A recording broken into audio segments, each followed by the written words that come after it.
എല്ലാവർക്കും നമസ്കാരം. ലീഗൽ എക്സ്പേർട്സിന്റെ പുതിയൊരു ക്ലാസ്സിലേക്ക് എല്ലാവർക്കും സ്വാഗതം. എന്റെ പേര് അഖിൽ ചന്ദ്രൻ. കഴിഞ്ഞ ക്ലാസ്സിൽ നമ്മൾ പ്രിയാമ്പിളിനെ കുറിച്ചാണ് ചർച്ച ചെയ്തത്. അത് വളരെ വ്യക്തമായി മനസ്സിലാക്കി എന്നാണ് ഞാൻ വിശ്വസിക്കുന്നത്. അത് കൃത്യമായി വീഡിയോ പോസ്റ്റ് ചെയ്ത് നോട്ട് എഴുതിയെടുത്ത് പഠിക്കണം.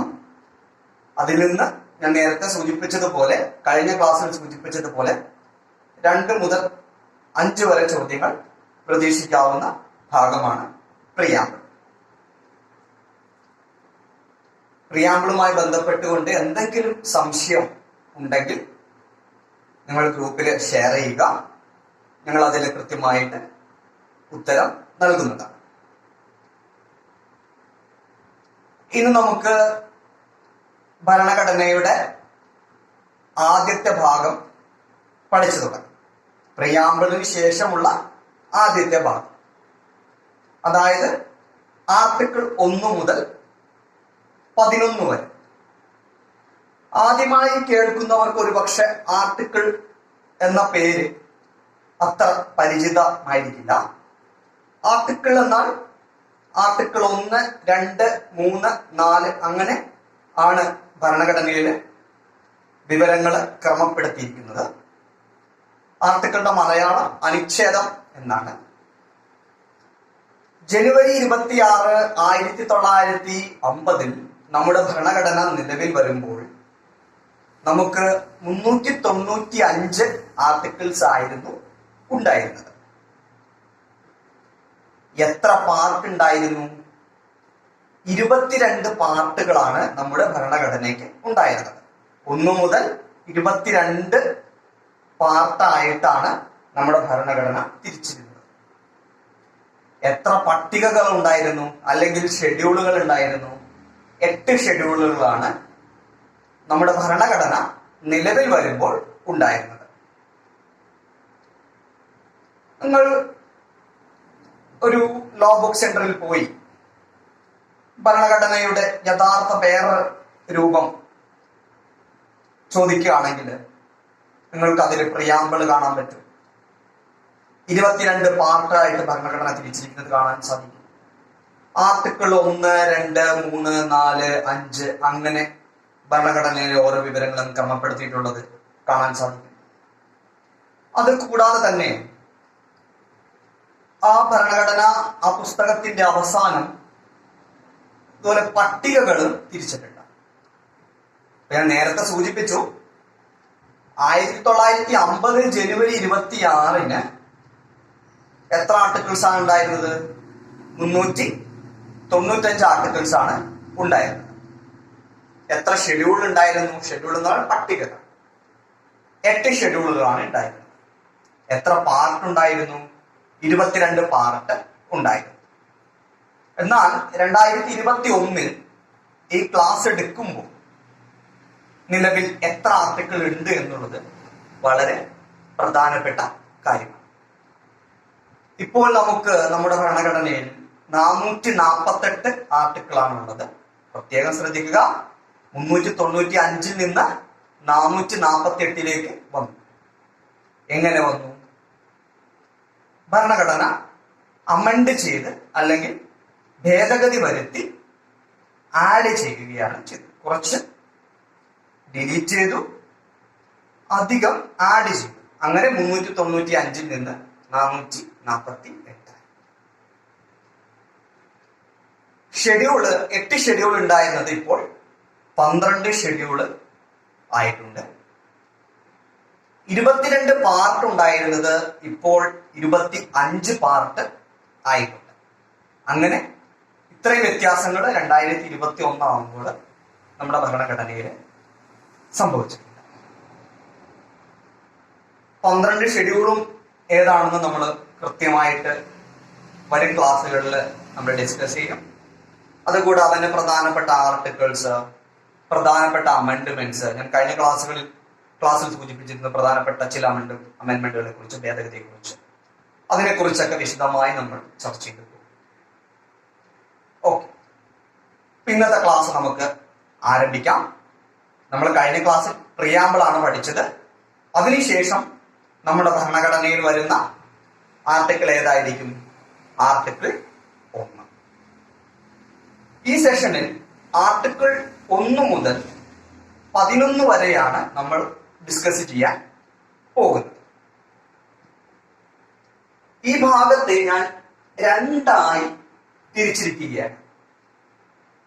Part 1 part 2.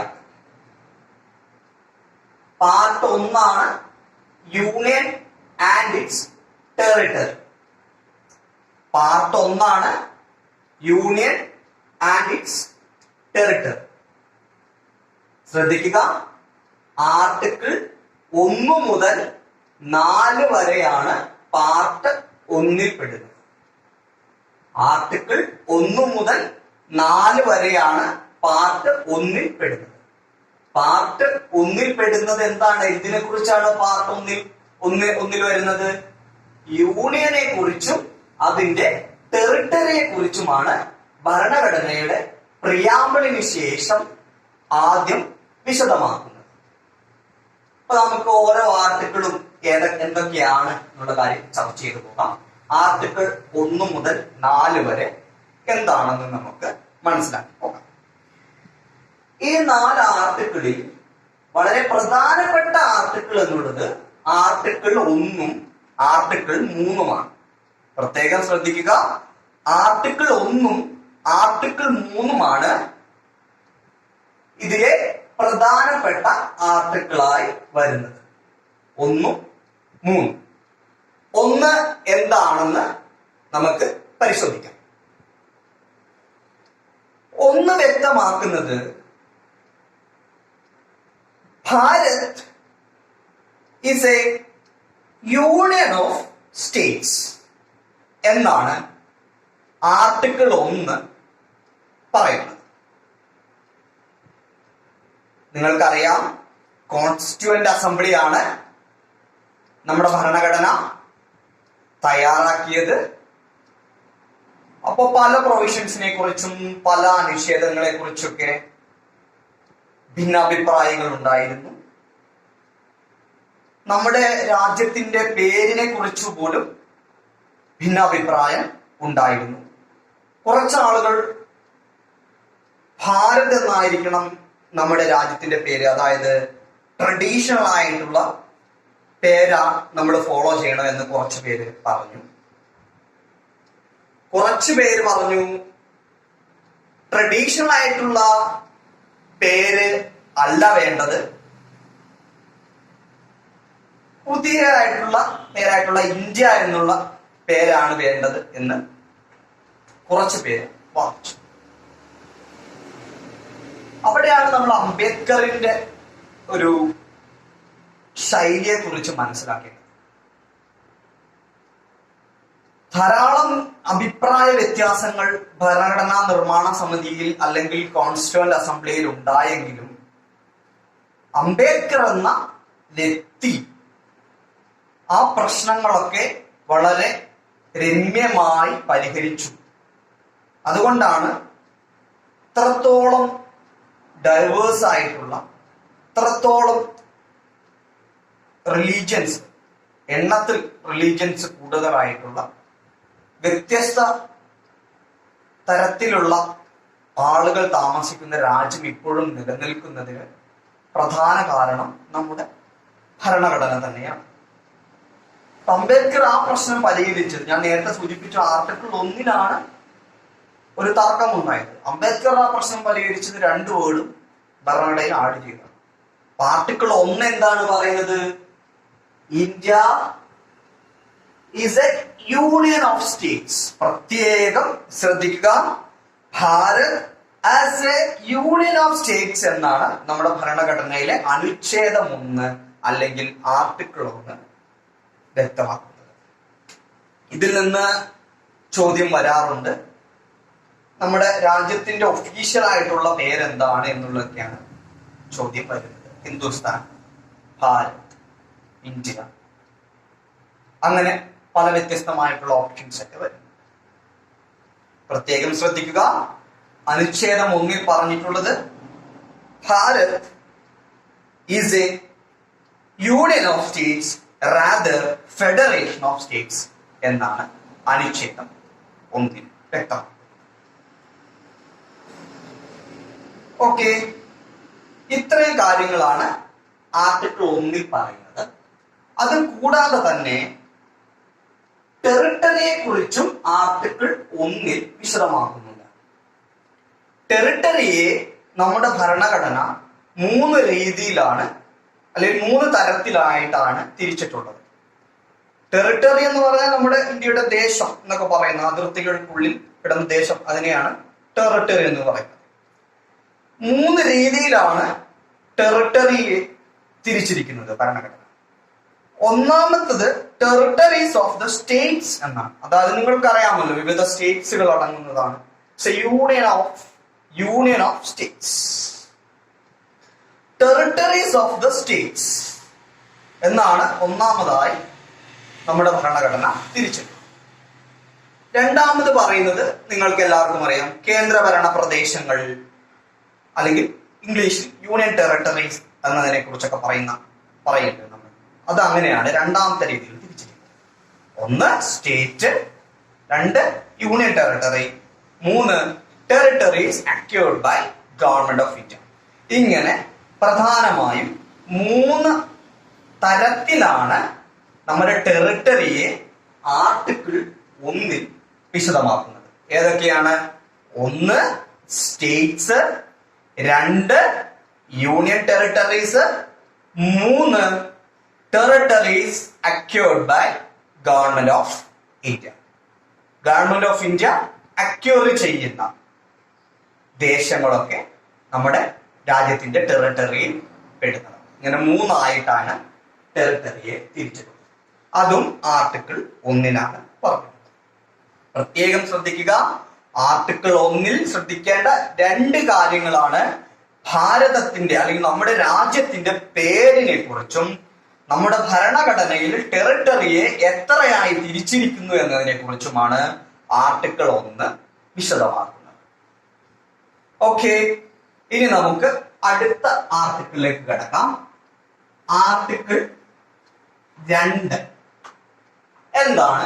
അത്ര വലിയ പ്രാധാന്യമുള്ള ആർട്ടിക്കിൾ ഒന്നുമല്ല, പക്ഷെ നമുക്ക് ഓരോ ആർട്ടിക്കിളും കൃത്യമായി പറഞ്ഞു പോകാം. അതായത് അടുത്തിടെയാണ് തെലങ്കാന എന്ന സംസ്ഥാനം രൂപീകരിച്ചത്. ആരാണ് തെലങ്കാന സംസ്ഥാനം രൂപീകരിക്കുന്നത്? തെലങ്കാനയിൽ നിലനിൽക്കുക, അല്ലെങ്കിൽ ആന്ധ്രാപ്രദേശ് വിഭജിച്ചാണല്ലോ തെലങ്കാന ഉണ്ടാക്കിയത്. ആന്ധ്രാപ്രദേശിന്റെ ലെജിസ്ലേറ്റീവ് അസംബ്ലിയാണോ തെലങ്കാന ഉണ്ടാക്കേണ്ടത്? അല്ലെങ്കിൽ ആന്ധ്രാപ്രദേശ് ഹൈക്കോടതിയാണോ? അല്ല. അതിനുള്ള അധികാരം ഭരണഘടന കൊടുത്തിട്ടുള്ളത് പാർലമെന്റിനാണ്. പാർലമെന്റിനാണ് പുതിയ സ്റ്റേറ്റ് രൂപീകരിക്കുന്നതിനും ഒരു സ്റ്റേറ്റ് ഇല്ലാതാക്കി വേറൊരു സ്റ്റേറ്റുമായി കൂട്ടിച്ചേർക്കുന്നതിനേക്കുള്ള അധികാരം ഭരണഘടന കൊടുത്തിരിക്കുന്നത് പാർലമെന്റിനാണ്. ആർട്ടിക്കിൾ 2 അതിനെക്കുറിച്ച് വ്യക്തമാക്കുന്നത്. Article 2 deals with empowers the parliament admit new states എന്നാണ് ആർട്ടിക്കിൾ 2 പറയുന്നത്. അതായത് പുതിയൊരു സ്റ്റേറ്റ് രൂപീകരിക്കുന്നതിനെ കുറിച്ചും ഒരു സ്റ്റേറ്റ് നമ്മുടെ തെലങ്കാന ആഡ് ചെയ്തതുപോലെ പുതിയൊരു സ്റ്റേറ്റ് വരുന്നതിനെ കുറിച്ചൊക്കെ വ്യക്തമാക്കുന്ന ആർട്ടിക്കിളാണ് ആർട്ടിക്കിൾ 2 പറയുന്നത്. ആർട്ടിക്കിൾ 1 നമ്മൾ പറഞ്ഞു, ആർട്ടിക്കിൾ 2 പറഞ്ഞു. ഇനിയാണ് വളരെ പ്രധാനപ്പെട്ട article 3, formation of new States. Article 3 വളരെ പ്രധാനപ്പെട്ടതാണ്.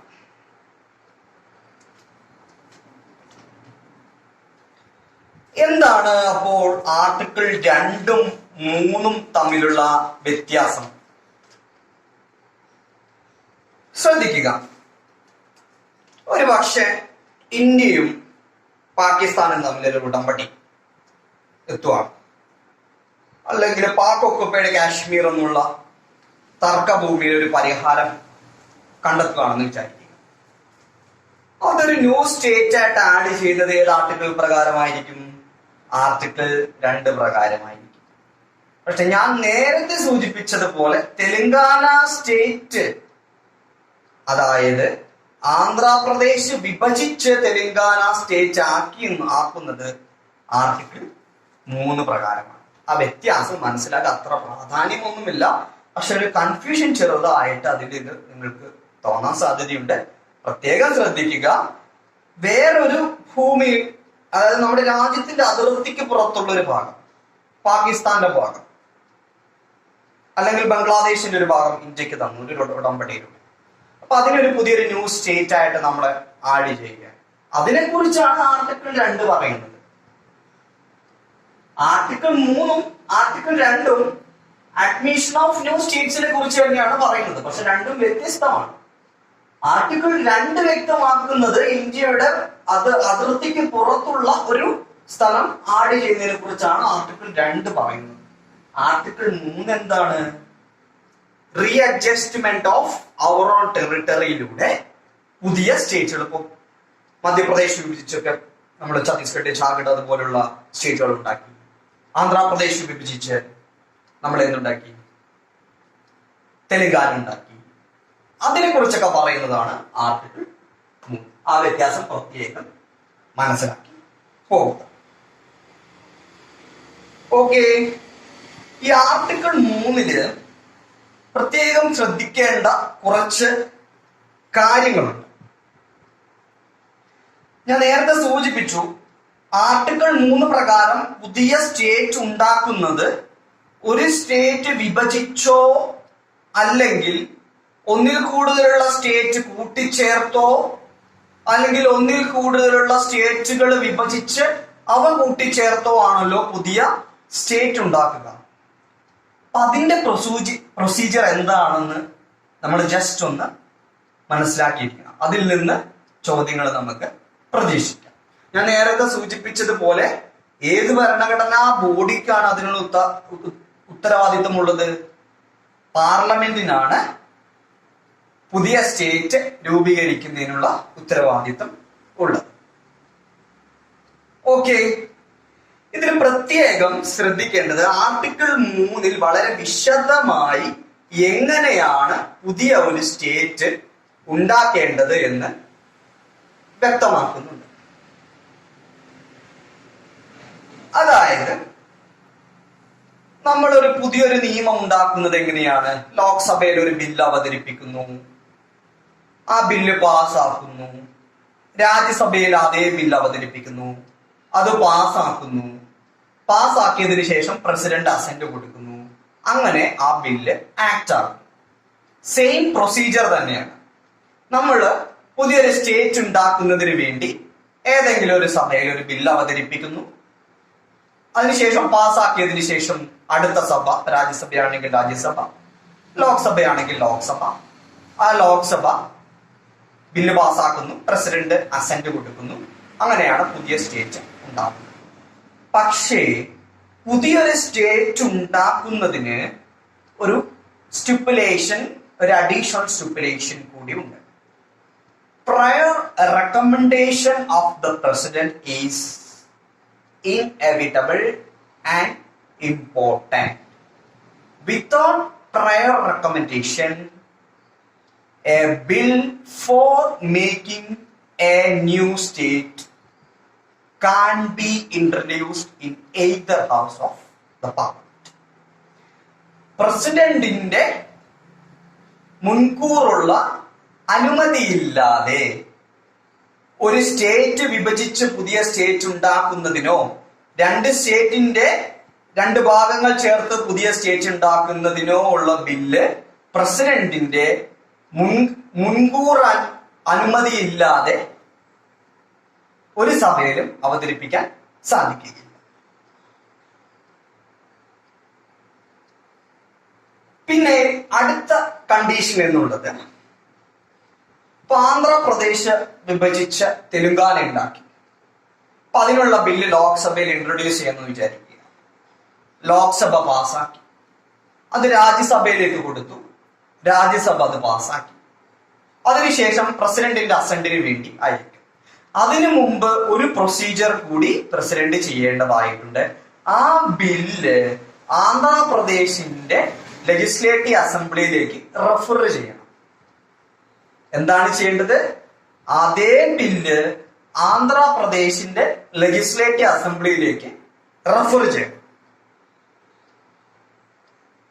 അതായത് ഒരു സ്പെസിഫിക് പീരീഡ് ഉണ്ടാകാം. അത് ഭരണഘടനയിൽ വ്യക്തമാക്കുന്നില്ല. ഇത്ര പീരീഡിനുള്ളിൽ അവരുടെ അഭിപ്രായം പ്രസിഡന്റിനെ അറിയിക്കുക, അത്രയേ ഉള്ളൂ. ഒരു ചെറിയൊരു ചടങ്ങ് പോലെ. ബില്ല് റെഫർ ചെയ്യുന്നു, റെഫർ ചെയ്തിട്ട് ഇത്ര ദിവസത്തിനുള്ളിൽ അത് പ്രസിഡന്റിന്റെ അവരുടെ അഭിപ്രായം അറിഞ്ഞിട്ട് തിരിച്ചെത്തിക്കും. ഇപ്പൊ ഞാനൊരു ചോദ്യം ചോദിക്കട്ടെ. ഇപ്പൊ ആന്ധ്രാപ്രദേശ് ലെജിസ്ലേറ്റീവ് അസംബ്ലി പാസ്സാക്കുകയാണ്, വേണ്ട ഞങ്ങൾക്ക് നമ്മുടെ ആന്ധ്രാപ്രദേശ് വിഭജിക്കണ്ട എന്ന് പാസ്സാക്കുകയാണ്. പക്ഷെ ലോക്സഭയുടെ രണ്ട് സഭയും പാസ്സാക്കി. പാർലമെന്റിന്റെ രണ്ട് സഭകളും ആ ബില്ല് പാസ്സാക്കി. പക്ഷെ ആന്ധ്രാപ്രദേശിലേക്ക് പ്രസിഡന്റ് റെഫർ ചെയ്തപ്പോൾ ആന്ധ്രാപ്രദേശ് അസംബ്ലി പറഞ്ഞു, വേണ്ട ഞങ്ങൾക്ക് ഇത് വിഭജിക്കണ്ട, ഞങ്ങൾ സ്റ്റേറ്റ് വിഭജിക്കണ്ട, ആന്ധ്രാപ്രദേശ് ആയിട്ട് നിന്നാ മതി എന്ന് പറഞ്ഞാൽ അതിനെന്തെങ്കിലും വില ഉണ്ടാകുമോ? ഇത് വളരെ പ്രധാനപ്പെട്ട ഒരു ഭരണഘടനാപരമായിട്ടുള്ള ഒരു ചോദ്യമാണ്. അതിനെക്കുറിച്ചും ആർട്ടിക്കിൾ 3 വ്യക്തമായി പറയുന്നു. President is not bound by the views of the state, even though an assembly rejected a bill for the separation of that particular state. President also can reject that need of the assembly. അതായത് പ്രസിഡന്റിന് വേണമെങ്കിൽ അത് അംഗീകരിക്കാം, അസംബ്ലിയുടെ തീരുമാനം അംഗീകരിക്കാം, വേണമെങ്കിൽ reject ചെയ്യാം. അതായത് assembly പറയുന്നതിന് വലിയ കാര്യമൊന്നുമില്ല, പാർലമെന്റ് ആണ് തീരുമാനം എടുക്കുന്നത് എന്നുള്ളതാണ് ഇതുകൊണ്ട് ഉദ്ദേശിക്കുന്നത്. ഓക്കെ, ഇതിൽ നിന്ന് നമുക്ക് ഒരു കാര്യം മനസ്സിലാക്കാം. A union can create A new state or a union can destroy a state, but at the same time a state can't create a new state and state can't destroy a union. Parliament has the supreme authority as far as the new formation of state is concerned. Okay, ഇനി നമുക്ക് അടുത്ത ആർട്ടിക്കിളിലേക്ക് കിടക്കാം. Article 4. ഈ 4 ആർട്ടിക്കിളിലും വളരെ പ്രധാനപ്പെട്ട article ഏതൊക്കെയാണ്? Article 1 article 3 അടുത്ത പ്രധാനപ്പെട്ട ആർട്ടിക്കിൾ ഏതാണ്? Article 4.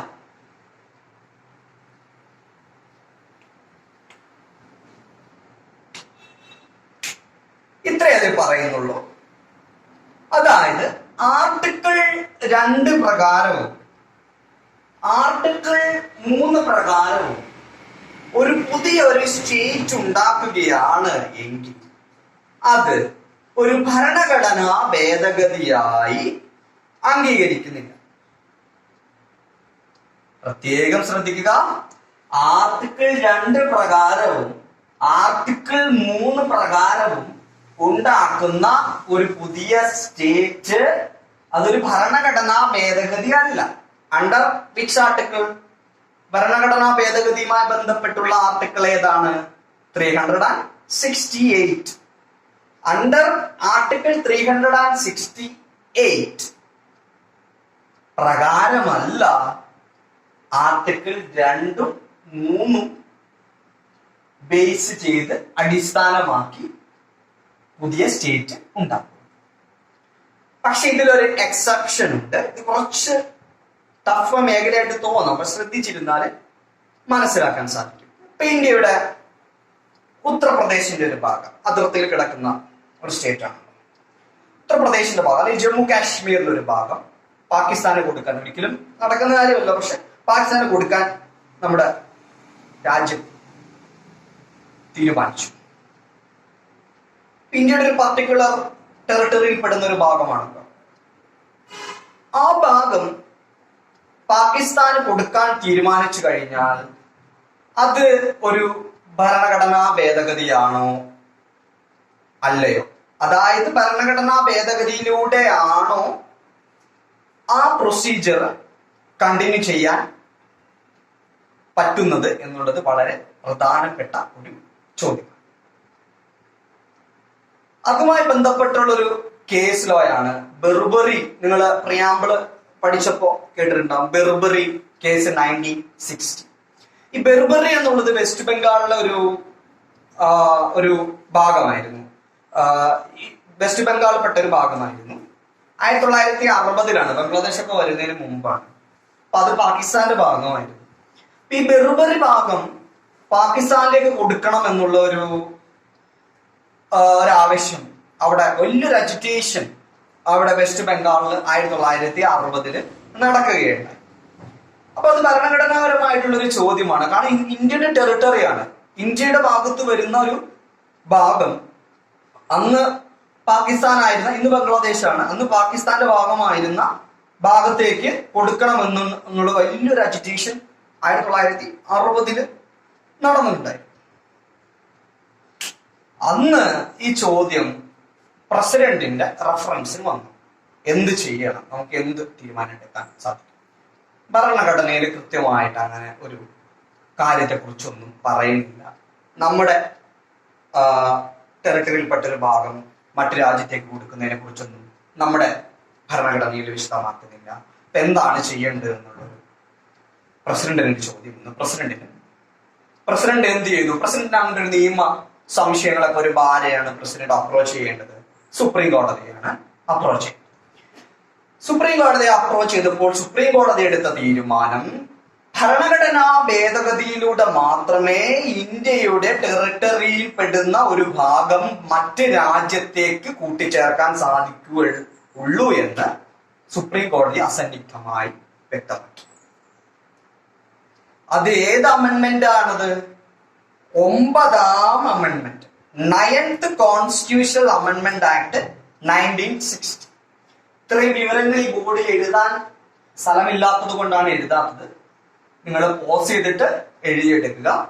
9th constitutional amendment act 1960 പ്രകാരം ആർട്ടിക്കിൾ 368 പ്രകാരം ഭരണഘടന ഭേദഗതി ചെയ്തെങ്കിൽ മാത്രമേ ഇന്ത്യയുടെ ടെറിട്ടറിയിൽ പെടുന്ന ബെർബറി എന്ന യൂണിയൻ ബംഗ്ലാദേശിന്റെ, അന്ന് പാകിസ്ഥാനായിരുന്ന പാകിസ്ഥാന്റെ ഭാഗത്തേക്ക് കൂട്ടിച്ചേർക്കാൻ സാധിക്കുകയുള്ളൂ എന്ന് സുപ്രീം കോടതി അസന്നിഗ്ധമായി വ്യക്തമാക്കി. ഇതാണ് 4 ആർട്ടിക്കിള് പറയുന്നത്. ഇനി ഇതുമായി ബന്ധപ്പെട്ടുകൊണ്ട് ഒരു കമ്മീഷന്റെ പേരും കൂടി നമ്മൾ പഠിച്ചു പോകേണ്ടതായിട്ടുണ്ട്. നിങ്ങൾ കേട്ടിട്ടുണ്ടാവാം ഫസൽ അലി കമ്മീഷൻ എന്നുള്ള കമ്മീഷൻ. 1953 ആന്ധ്രാപ്രദേശ് നിലവിൽ വന്നു. നിങ്ങൾ ഒരു പക്ഷെ കേട്ടിട്ടുണ്ടാവും പോറ്റി ശ്രീരാമലു നിരാഹാരം കിടന്ന് അദ്ദേഹം മരണം വഹിച്ചതിന് ശേഷമാണ് ആന്ധ്രാപ്രദേശ് രൂപീകരിക്കുന്നത് എന്നൊക്കെ നിങ്ങൾ ഒരു പക്ഷെ ഹിസ്റ്ററിയിലൊക്കെ സ്കൂളുകളിലൊക്കെ പഠിച്ചിട്ടുണ്ടാവും. 1953 ആന്ധ്രാപ്രദേശ് നിലവിൽ വന്നപ്പോൾ നമ്മുടെ രാജ്യത്തിന്റെ പല ഭാഗത്തും ലാംഗ്വേജുമായി ബേസ് ചെയ്ത്, അതായത് ഭാഷാ അടിസ്ഥാനത്തിൽ സംസ്ഥാനങ്ങൾ കൊണ്ടുവരണം, നിലവിൽ വരണം എന്നുള്ള വലിയൊരു അജിറ്റേഷൻ പല ഭാഗത്തും നടക്കുകയുണ്ട്. അപ്പൊ അതിനെ ലിംഗ്വിസ്റ്റിക് ബേസിസിൽ സ്റ്റേറ്റ് നിർമ്മിക്കുക എന്നുള്ള ഒരു വലിയൊരു മൂവ്മെന്റ് രാജ്യത്ത് പല ഭാഗത്തും നടന്നപ്പോൾ കേന്ദ്ര സർക്കാർ ഒരു കമ്മീഷനെ രൂപീകരിച്ചു. ആ കമ്മീഷന്റെ പേരായിരുന്നു ഫസൽ അലി കമ്മീഷൻ. ആ കമ്മീഷന്റെ ഹെഡ് ഫസൽ അലി, അതിലൊരു മലയാളി ഉണ്ടായിരുന്നു, അദ്ദേഹത്തിന്റെ പേര് KN പണിക്കർ ആണ്. KM പണിക്കർ. പ്രത്യേകം ശ്രദ്ധിക്കുക, ഇപ്പോഴത്തെ ഹിസ്റ്റോറിയൻ ആണ് KN പണിക്കർ. ഇത് KM പണിക്കർ ആണ്. പിന്നെ ഉണ്ടായിരുന്നത് HN ഖുസ്രു ആണ്. ഈ 3 പേരാണ് ഫസൽ അലി കമ്മീഷനിൽ ഉണ്ടായി. ഫസൽ അലി കമ്മീഷൻ ലാംഗ്വേജിന്റെ ബേസിസിൽ സ്റ്റേറ്റുകൾ ഉണ്ടാക്കുക എന്നുള്ള റെക്കമെൻഡേഷൻ അല്ല, അങ്ങനെ റെക്കമെൻഡേഷൻ ആണ് കൊടുത്തതെങ്കിലും പൂർണ്ണമായും ഒരു ലിംഗ്വിസ്റ്റിക് ബേസിസിൽ ഒരു സ്റ്റേറ്റ് ഉണ്ടാക്കുന്നതിന് ഫസൽ അലി കമ്മീഷന് യോജിപ്പ് ഉണ്ടായിരുന്നില്ല. പക്ഷെ അവർ റെക്കമെൻഡ് ചെയ്തത് എന്താണ്? സ്റ്റേറ്റ് വേണമെങ്കിൽ ലിംഗ്വിസ്റ്റിക് ബേസിസിൽ രൂപീകരിക്കാം എന്നാണ് ഫസൽ അലി കമ്മീഷൻ പറഞ്ഞത്. അപ്പൊ പ്രത്യേകം ശ്രദ്ധിക്കുക, ആർട്ടിക്കിൾ 1 മുതൽ 4 വരെ പറയുന്നത് എന്താണ്?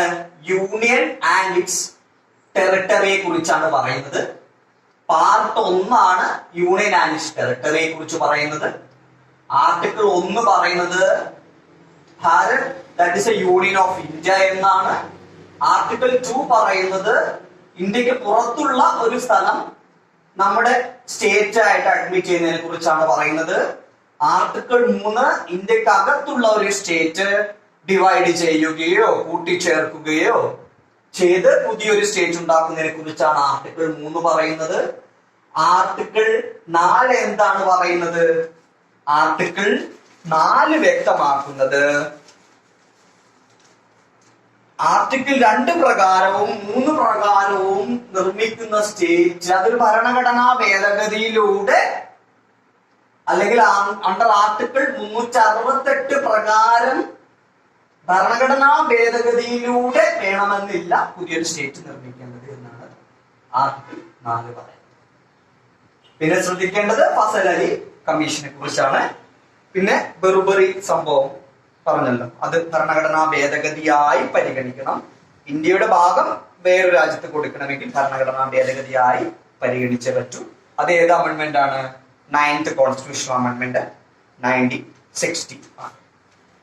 ഓക്കെ, ഇത്രയും ഭാഗമാണ്, ഇത്രയും കാര്യങ്ങളാണ് ഒന്നാമത്തെ ഭാഗത്ത് ഉള്ളത്. അടുത്ത ഭാഗത്തിലേക്ക് കിടക്കാം. പാർട്ട് 2 സിറ്റിസൺഷിപ്പിനെ കുറിച്ചാണ് പറയുന്നത്. ആർട്ടിക്കിൾ 5 മുതൽ 11 വരെയാണ് സിറ്റിസൺഷിപ്പിനെ കുറിച്ച് പറയുന്നത്. നമ്മുടെ ഭരണഘടനാ പ്രകാരം 2 തരത്തിലുള്ള പൗരന്മാരാണ് ഉള്ളത്. ഒന്ന് സിറ്റിസൺസും 2 ഏലിയൻസും. അങ്ങനെ 2 രീതിയിലുള്ള തരത്തിലുള്ള പൗരന്മാരായിട്ടാണ് നമ്മുടെ ഭരണഘടന ആളുകളെ തിരിച്ചിട്ടുള്ളത്. ഈ സിറ്റിസൺസിന് എല്ലാവിധ സിവിൽ ആൻഡ് പൊളിറ്റിക്കൽ റൈറ്റ്സ് നമ്മുടെ ഭരണഘടന കൊടുക്കുന്നുണ്ട്. പക്ഷെ ഏലിയൻസിന് എല്ലാവിധ ഭരണഘടനാപരമായിട്ടുള്ള അവകാശങ്ങളും ഏലിയൻസിന് കിട്ടും. ഏലിയൻസ് എന്ന് പറഞ്ഞാൽ വിദേശത്ത് നിന്നുള്ള ആളുകൾ. അത് നല്ല ഏലിയൻസും ഉണ്ട്, അതായത് എനിമി ഏലിയൻസും ഉണ്ട്, നല്ല ഏലിയൻസും ഉണ്ട്. ഓക്കെ, അത് അടുത്തിരിച്ചു, അതൊന്നും വലിയ പ്രാധാന്യമില്ല. ശ്രദ്ധിക്കേണ്ടത് സിറ്റിസൺസിന് കിട്ടുന്ന റൈറ്റ്സ് ഏതൊക്കെയാണ്, ഏലിയൻസിന് കിട്ടാത്ത റൈറ്റ്സ് ഏതൊക്കെയാണ്. അതാണ് വളരെ പ്രധാനപ്പെട്ട ഭാഗം ഈ മേഖലയിൽ. സ്ഥിരമായ ചോദ്യങ്ങൾ ഈ ഭാഗത്ത് നിന്ന് നമ്മൾ കണ്ടുവന്നിട്ടുണ്ട്. ഇത്രയേ ഉള്ളൂ.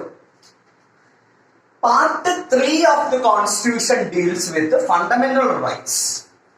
Part 1 union and its territory, part 2 citizenship, part 3 deals with fundamental rights. പക്ഷെ ഈ ഫണ്ടമെന്റൽ റൈറ്റ്സ് എന്നുള്ളത് സിറ്റിസൺസിന് എല്ലാ ഫണ്ടമെന്റൽ റൈറ്റ്സും സിറ്റിസൺസിന് കിട്ടും. പക്ഷെ ചില ഫണ്ടമെന്റൽ റൈറ്റ്സ് മാത്രമേ ഏലിയൻസിന് കിട്ടുകയുള്ളൂ. അവർക്ക് കിട്ടാത്ത ഫണ്ടമെന്റൽ റൈറ്റ്സ് ഏതൊക്കെയാണ് എന്നുള്ള കാര്യം പ്രത്യേകം പഠിച്ചു പോകേണ്ടതായിട്ടുണ്ട്.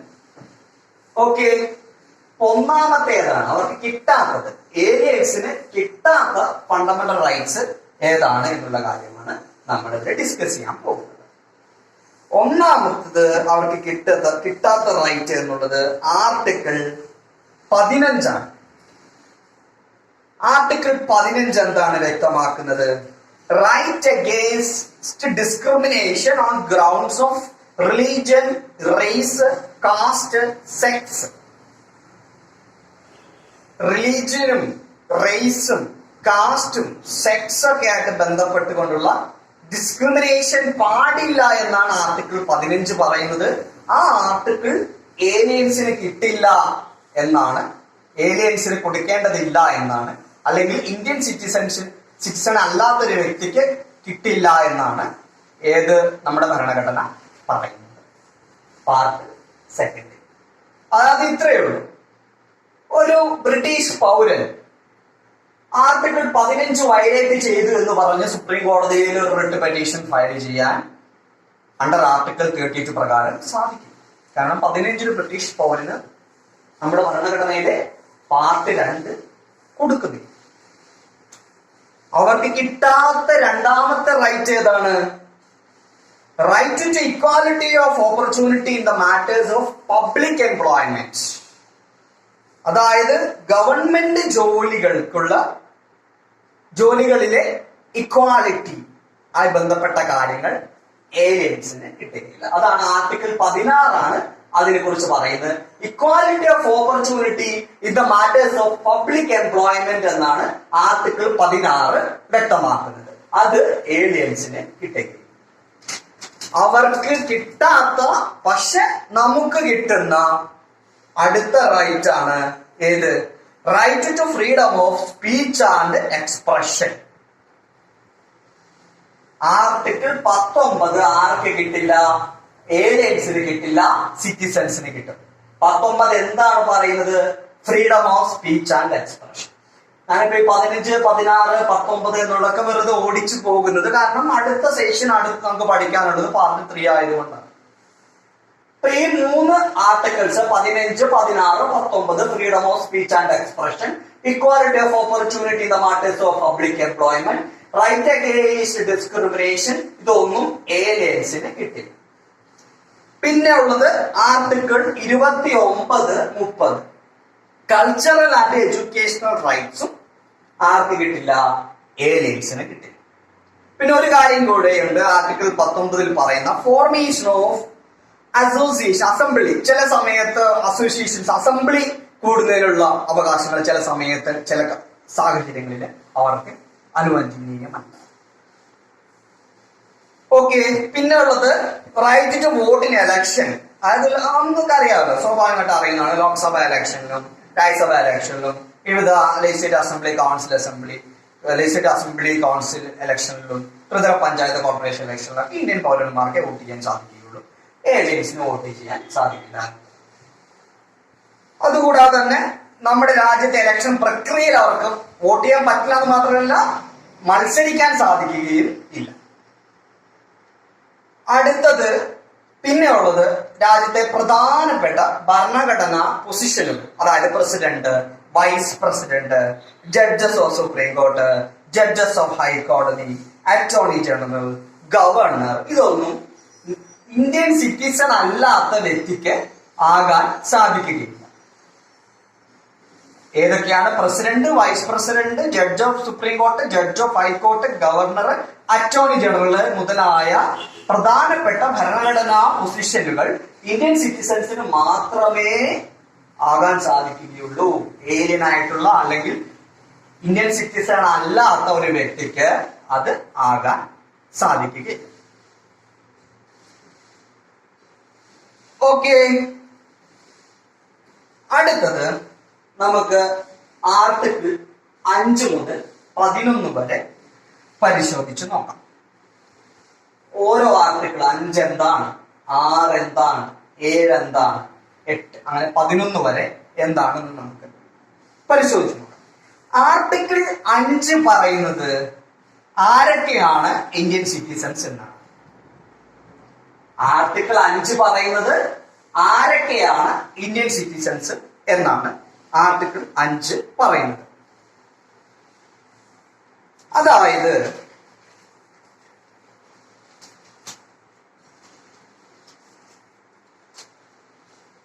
if a person has its domicile in India, he is a citizen of India.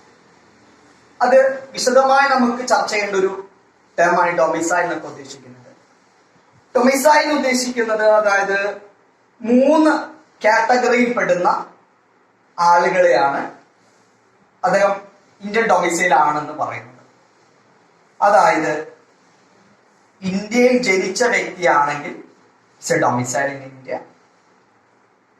അല്ലെങ്കിൽ ആ വ്യക്തിയുടെ ഏതെങ്കിലും ഒരു രക്ഷാകർത്താവ്, അച്ഛനാകട്ടെ അല്ലെങ്കിൽ അമ്മയാകട്ടെ, അതിലാരെങ്കിലും ഇന്ത്യയിൽ ജനിച്ചതാണെങ്കിൽ അല്ലെങ്കിൽ ഇന്ത്യൻ സിറ്റിസൺ ആണെങ്കിൽ ഈ has a domicile in India.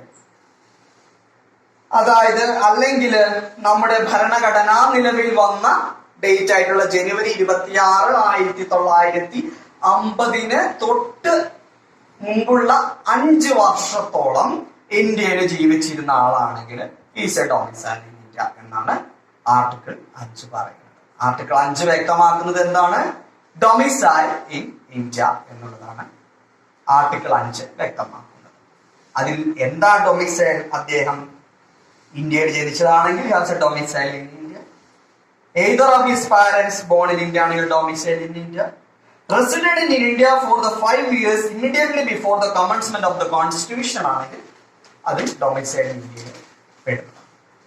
ഇതാണ് ആർട്ടിക്കിൾ 5 വ്യക്തമാക്കുന്നത് ഡൊമിസൈൽ ആണ്. അതായത് 5 മുതൽ 11 വരെ വ്യക്തമാക്കുന്നത് ആരൊക്കെയാണ് ഇന്ത്യൻ പൗരർ, ഏതൊക്കെ കാറ്റഗറിയിൽ പെടുന്നവരാണ് ഇന്ത്യൻ സിറ്റിസൺസ് ആയിട്ട് വരുന്നത് എന്നുള്ളതാണ്. 5ാമത് ഡൊമിസൈൽ ഇൻ ഇന്ത്യ, ഇന്ത്യയിൽ ഡൊമിസൈൽ ഉണ്ടെങ്കിൽ അദ്ദേഹം ഇന്ത്യൻ പൗരനായിട്ട് കണക്കാക്കുന്നു എന്നുള്ളതാണ് ആർട്ടിക്കിൾ 5 പറയുന്നത്. ആർട്ടിക്കിൾ 6 വ്യക്തമാക്കുന്നത് എ പേഴ്സൺ, പ്രത്യേകം ശ്രദ്ധിച്ചിരിക്കുക, കുറച്ച് ടഫായിട്ടുള്ള മേഖലയാണ് സിറ്റിസൺഷിപ്പ്, പക്ഷെ ശ്രദ്ധിച്ചിരുന്നാൽ മനസ്സിലാക്കാൻ സാധിക്കും. ആർട്ടിക്കിൾ 6 വ്യക്തമാക്കുന്നത് a person who migrated to India from Pakistan became an Indian citizen if either of his grandparents was born in undivided India. നിങ്ങൾക്ക് ഒരുപക്ഷെ അറിയായിരിക്കും 1948 ആ വിഭജന സമയത്തൊക്കെ ധാരാളം പലായനങ്ങൾ പാകിസ്ഥാനിൽ നിന്ന് ഇന്ത്യയിലേക്കും ഇന്ത്യയിൽ നിന്ന് പാകിസ്ഥാനിലേക്കൊക്കെ ധാരാളം പലായനം തിരിച്ചും മറിച്ചും ഒക്കെ ഉണ്ടായിട്ടുണ്ട്. അപ്പൊ അതുകൊണ്ട് അതൊരു കോംപ്ലിക്കേറ്റഡ് ആയിട്ടുള്ള ഇഷ്യൂ ആയിരുന്നു. അതുകൊണ്ടാണ് നമ്മുടെ ഭരണഘടനയിൽ കൃത്യമായി ആരൊക്കെയാണ് നമ്മുടെ സിറ്റിസൺസ് എന്ന് കൃത്യമായി പറഞ്ഞു പോകുന്നത്. ആർട്ടിക്കിൾ 6 പറയുന്നത് എന്താണ്? പാകിസ്ഥാനിൽ നിന്ന് വന്ന ഒരു വ്യക്തി, പക്ഷെ ആ വ്യക്തിയുടെ പാരന്റ്സോ ഗ്രാൻഡ് പാരന്റ്സോ ഇന്ത്യൻ അൺഡിവൈഡഡ് ഇന്ത്യയുടെ ഭാഗമായിരുന്നുവെങ്കിൽ അദ്ദേഹം ഇന്ത്യൻ സിറ്റിസൺ ആണ്. ഒന്നുകൂടി പറയാം, ഒരു വ്യക്തി പാകിസ്ഥാനിൽ നിന്നാണ് വന്നതെങ്കിൽ അദ്ദേഹത്തിന്റെ പാരന്റ്സോ ഗ്രാൻഡ് പാരന്റ്സോ അൺഡിവൈഡഡ്, ഏതാണ് മൈഗ്രേഷന്റെ സമയത്താണ് കേട്ടോ, ഇപ്പോഴല്ല, അദ്ദേഹത്തിന്റെ പാരന്റ്സോ ഗ്രാൻഡ് പാരന്റ്സോ എന്താണ് അൺഡിവൈഡഡ് ഇന്ത്യയുടെ ഭാഗമാണെങ്കിൽ അദ്ദേഹം ഇന്ത്യൻ സിറ്റിസൺ ആണ് എന്ന് ആർട്ടിക്കിൾ 6 വ്യക്തമാണ്. അടുത്തത് ആർട്ടിക്കിൾ 7. ആർട്ടിക്കിൾ 7 എന്താണെന്ന് നോക്കാം. A person who migrated to Pakistan from India after March 1st, 1947 but later returned to India for resettlement. ആ ഡേറ്റ് ഒന്നും വലിയ പ്രാധാന്യമൊന്നുമില്ല, ഇല്ലാത്ത കാര്യമാണ്. അതായത് മാർച്ച് 1, 1947 മുമ്പ് ആ വ്യക്തി പാകിസ്ഥാനിലേക്ക് മൈഗ്രേറ്റ് ചെയ്തു. പക്ഷെ അതിനുശേഷം മാർച്ച് 1, 1947 ശേഷം അദ്ദേഹം ഇന്ത്യയിലേക്ക് തിരിച്ചെത്തിയെങ്കിൽ അദ്ദേഹം ഇന്ത്യൻ സിറ്റിസൺ ആണ് എന്നാണ് ആർട്ടിക്കിൾ 7 വ്യക്തമാക്കുന്നത്. ഓക്കെ, അടുത്തതൊന്നും അത്ര വലിയ പ്രാധാന്യമുള്ള മേഖലയല്ല, പക്ഷെ നമ്മൾ അതൊന്ന് പഠിച്ചു പോകുക. ഡേറ്റ് ഒന്നും അത്ര പ്രാധാന്യമില്ല. ചിലപ്പോ ലീഗൽ പ്രിൻസിപ്പിൾ ഫാക്ട് എന്നുള്ള ഒരു ഭാഗമുണ്ടല്ലോ, അത് ചിലപ്പോൾ ഈ ചോദ്യമൊക്കെ ചോദിക്കാൻ പ്രതീക്ഷ. അല്ലാതെ ലീഗൽ ആപ്റ്റിറ്റ്യൂഡ് ഭാഗത്തുനിന്ന് ഈ ഭാഗത്തുനിന്നും ചോദ്യങ്ങൾ നമ്മൾ കണ്ടിട്ടില്ല ഇതുവരെ. അടുത്തത് ആർട്ടിക്കിൾ 8. ആർട്ടിക്കിൾ 8 പറയുന്നത് A person who or any of whose parents or grandparents was born in undivided India but who is ordinarily reside outside India shall become Indian citizen if he registered as Indian citizen. അതായത് ഒരു Indian പൗരരായിട്ടുള്ള രണ്ടു പേർക്ക് ഉണ്ടായ ഒരു കുട്ടി അവരിപ്പോ പാകിസ്ഥാനിലാണ് താമസിക്കുന്നത്. പക്ഷെ പാകിസ്ഥാനിൽ നിന്ന് അൺഡിവൈഡഡ് പാകിസ്ഥാനിലായിരുന്നു അവർ താമസിച്ചുകൊണ്ടിരുന്നത്. അവര് ഇന്ത്യയിലേക്ക് വന്നു. ആ വ്യക്തി ഇന്ത്യയിലേക്ക് വന്നു. അപ്പോൾ അദ്ദേഹം ഇന്ത്യൻ സിറ്റിസൺ ആണ്. പ്രത്യേകം ശ്രദ്ധിക്കേണ്ടത് ഈ ആർട്ടിക്കിൾ 5 മുതൽ 11 വരെ പറയുന്നത് ജാനുവരി 26, 1950 അതായത് ഭരണഘടന നിലവിൽ വന്ന സമയത്ത് ആരൊക്കെയാണ് ഇന്ത്യൻ പൗരൻ. കാരണം അന്ന് സംശയമാണല്ലോ ആരൊക്കെയാണ് ഇന്ത്യൻ പൗരന്മാര്. കാരണം കുറെ പേര് പാകിസ്ഥാനിലേക്ക് പോയി, കുറെ പേര് ബംഗ്ലാദേശ്, ഇപ്പോഴത്തെ ബംഗ്ലാദേശിന്റെ ഭാഗമായ പാകിസ്ഥാനിലേക്ക് പോയി. അങ്ങനെ ധാരാളം കൺഫ്യൂഷൻ ഒക്കെ ഉണ്ടായിരുന്ന സമയമാണ്. അപ്പൊ ജനുവരി 26, 1950 ആരൊക്കെയാണ് ഇന്ത്യൻ പൗരന്മാർ എന്നുള്ളതാണ് 5 മുതൽ 11 വരെയുള്ള ആർട്ടിക്കിൾ പറയുന്നത്, അല്ലെങ്കിൽ പാർട്ട് 2 പറയുന്നത്. അടുത്തത് ആർട്ടിക്കിൾ 9. ആർട്ടിക്കിൾ 9 വ്യക്തമാക്കുന്നത് ഒരു വ്യക്തി മറ്റൊരു രാജ്യത്തിന്റെ സിറ്റിസൺ ആവുകയാണെങ്കിൽ സ്വാഭാവികമായും അദ്ദേഹം ഇന്ത്യൻ സിറ്റിസൺ അല്ലാതാകും എന്ന് വ്യക്തമാക്കുന്ന ആർട്ടിക്കിളാണ് ആർട്ടിക്കിൾ 9. വളരെ പ്രധാനപ്പെട്ട ആർട്ടിക്കിളാണ് ആർട്ടിക്കിൾ 9 എന്നുള്ളത്. ഒരു വ്യക്തി മറ്റൊരു രാജ്യത്തിന്റെ സിറ്റിസൺഷിപ്പ് സ്വീകരിക്കുകയാണെങ്കിൽ അദ്ദേഹം നമ്മുടെ രാജ്യത്തിന്റെ സിറ്റിസൺ അല്ലാതാകുന്നു എന്ന് പറയുന്ന ആർട്ടിക്കിളാണ് ആർട്ടിക്കിൾ 9 എന്ന് പറയുന്നത്. അടുത്ത ആർട്ടിക്കിൾസ് ആർട്ടിക്കിൾ 10ഉം 11ഉമാണ്. അത് രണ്ടും ഒരുമിച്ച് നമുക്ക് പഠിക്കാവുന്ന ആർട്ടിക്കിൾസ് ആണ്. അതായത് ആർട്ടിക്കിൾ 10 എന്താണെന്ന് ഞാൻ വായിക്കാം.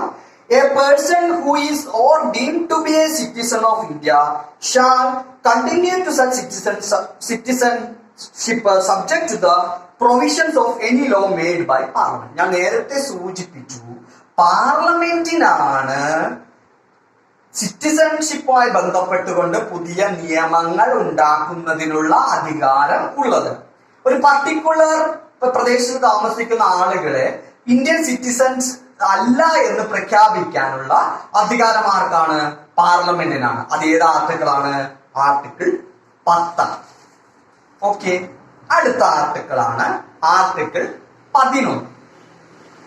ആർട്ടിക്കിൾ 11 പറയുന്നത് Parliament shall have power to make any provision with respect to the accusation and termination of citizenship. അതായത് സിറ്റിസൺഷിപ്പ് അക്വയർ ചെയ്യുന്നതിനും സിറ്റിസൺഷിപ്പ് നഷ്ടമാക്കുന്നതുമായി ബന്ധപ്പെട്ടുകൊണ്ട് പുതിയതായിട്ടുള്ള ക്രൈറ്റീരിയകളും സ്റ്റിപ്പുലേഷൻസും നടപടിക്രമങ്ങളും ഉണ്ടാക്കേണ്ടത് പാർലമെന്റ് ആണ് എന്നാണ് ആർട്ടിക്കിൾ 11 പറയുന്നത്. ഈ ആർട്ടിക്കിൾ 11 പ്രകാരം നമ്മുടെ പാർലമെന്റ് സിറ്റിസൺഷിപ്പുമായി ബന്ധപ്പെട്ടുകൊണ്ട് ഉണ്ടാക്കിയ ആക്ടാണ് സിറ്റിസൺഷിപ്പ് ആക്ട് 1955. വളരെ പ്രധാനപ്പെട്ട ആക്ടാണ് സിറ്റിസൺഷിപ്പ് ആക്ട് 1955. ആർട്ടിക്കിൾ 11 പ്രകാരം ഉണ്ടാക്കിയ ആക്ടാണ് സിറ്റിസൺഷിപ്പ് ആക്ട് 1955. ഇതിൽ പറയുന്ന പ്രധാനപ്പെട്ട കാര്യങ്ങൾ എന്തൊക്കെയാണെന്ന് നോക്കാം. ഇത്രയും 5 മുതൽ 11 വരെ നമ്മുടെ ഭരണഘടനയിൽ പറഞ്ഞിട്ടുള്ളൂ. ബാക്കി കാര്യങ്ങളൊക്കെ സിറ്റിസൺഷിപ്പുമായി ബന്ധപ്പെട്ട് ബാക്കി കാര്യങ്ങളൊക്കെ അഡീഷൻ ആയിട്ട് പറഞ്ഞിട്ടുള്ളത് ഈ ആക്ടിലാണ്. അതിൽ പറഞ്ഞിരിക്കുന്നത് നമുക്ക് രണ്ടായിട്ട് തിരിക്കാം. ഏതൊക്കെ രീതിയിൽ ഒരു വ്യക്തിക്ക് ഇന്ത്യൻ സിറ്റിസൺ ആകാൻ പറ്റും, ഏതൊക്കെ രീതിയിൽ ഒരു വ്യക്തി ഇന്ത്യൻ സിറ്റിസൺ അല്ലാതാകും എന്ന് പറയുന്നത് സിറ്റിസൺഷിപ്പ് ആക്ട് 1955ലാണ്. ഓക്കെ, അപ്പൊ ഏതൊക്കെ മാർഗത്തിലൂടെയാണ് ഒരു വ്യക്തിക്ക് ഇന്ത്യൻ സിറ്റിസൺ ആകാൻ സാധിക്കുന്നത് നമുക്ക് പരിശോധിക്കാം. ഒന്നാമത്തെ മാർഗം ബൈ ബർത്ത് ആണ്. ഒരു വ്യക്തി ഇന്ത്യയിൽ ജനിക്കുകയാണെങ്കിൽ സ്വാഭാവികമായും അദ്ദേഹം ഇന്ത്യൻ സിറ്റിസൺ ആണ്.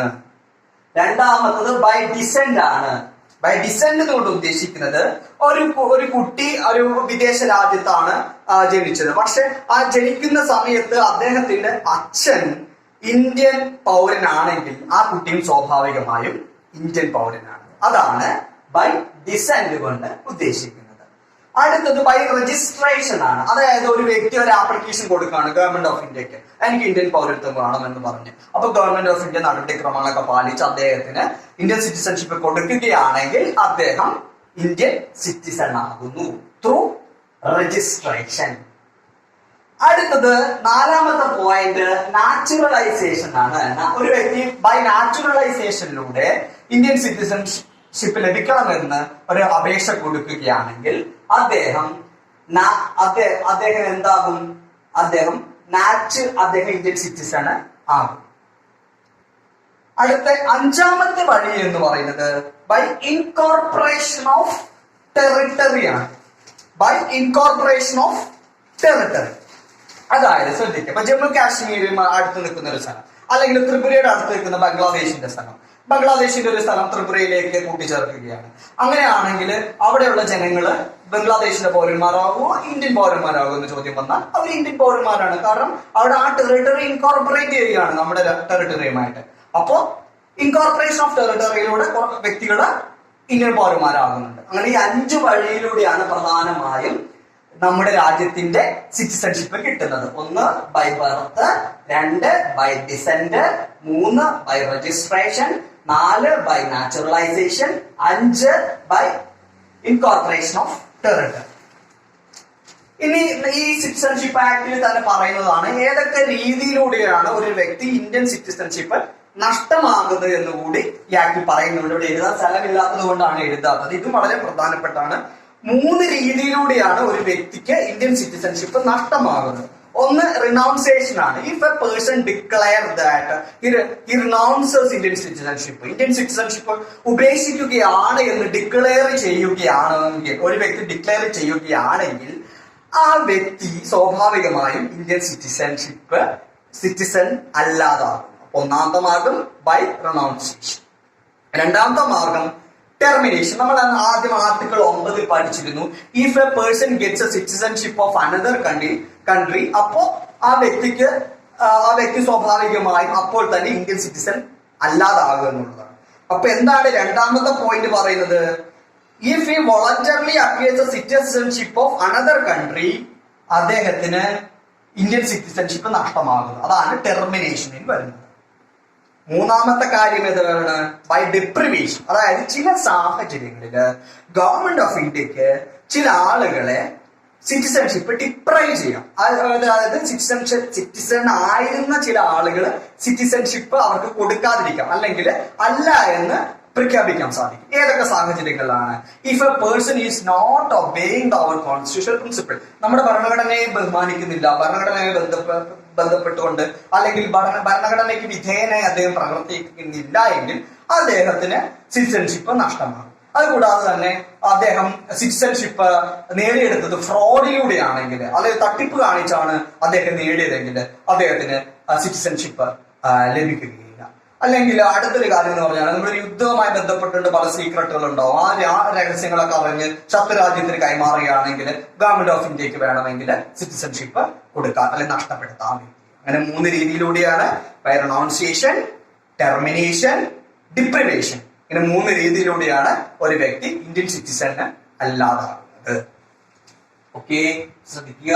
വളരെ പ്രധാനപ്പെട്ട ഒരു ഭാഗമാണ് നമ്മൾ ഈ സെഷനിൽ പഠിച്ചത്. Union and its territory part 1 1 മുതൽ 4 വരെ. ആർട്ടിക്കിൾ 1 ഇമ്പോർട്ടന്റ് ആണ്, ആർട്ടിക്കിൾ 3 ഇമ്പോർട്ടന്റ് ആണ്. കമ്മീഷൻ ശ്രദ്ധിക്കുക, ഫസലറി കമ്മീഷൻ. പാർട്ട് 2 5 മുതൽ 11 വരെ. ഏലിയൻസിന് കിട്ടാത്ത റൈറ്റുകള് വളരെ പ്രധാനപ്പെട്ടതാണ്. സിറ്റിസൺസിന് കിട്ടുന്ന പക്ഷേ ഏലിയൻസിന് കിട്ടാത്ത റൈറ്റുകൾ വളരെ പ്രധാനപ്പെട്ടതാണ്.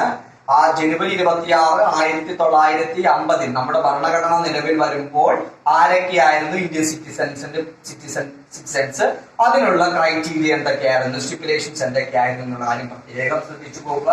അതുകൂടാതെ തന്നെ സിറ്റിസൺഷിപ്പ് ആക്ട് 1955 പ്രകാരം ഏതൊക്കെ രീതിയിലൂടെയാണ് ഒരു വ്യക്തിക്ക് സിറ്റിസൺഷിപ്പ് കിട്ടുന്നത് എന്നുള്ള കാര്യം ശ്രദ്ധിക്കുക. By birth, by descent, by registration, by naturalisation, by incorporation of territory. ഈ 5 മാർഗങ്ങളിലൂടെ ഒരു വ്യക്തിക്ക് ഇന്ത്യൻ സിറ്റിസൺഷിപ്പ് കിട്ടും. അതുകൂടാതെ തന്നെ ഏതൊക്കെ മാർഗത്തിലൂടെയാണ് ഒരു സിറ്റിസൺഷിപ്പ് നഷ്ടമാകുന്നതെന്ന് കൂടി ശ്രദ്ധിക്കുക. 3 മാർഗത്തിലൂടെയാണ് ഒരു വ്യക്തിക്ക് സിറ്റിസൺഷിപ്പ് നഷ്ടമാകുന്നത്: by renunciation, by termination, by deprivation. അങ്ങനെ 3 മാർഗത്തിലൂടെയാണ് സിറ്റിസൺഷിപ്പ് നഷ്ടമാകുന്നത്.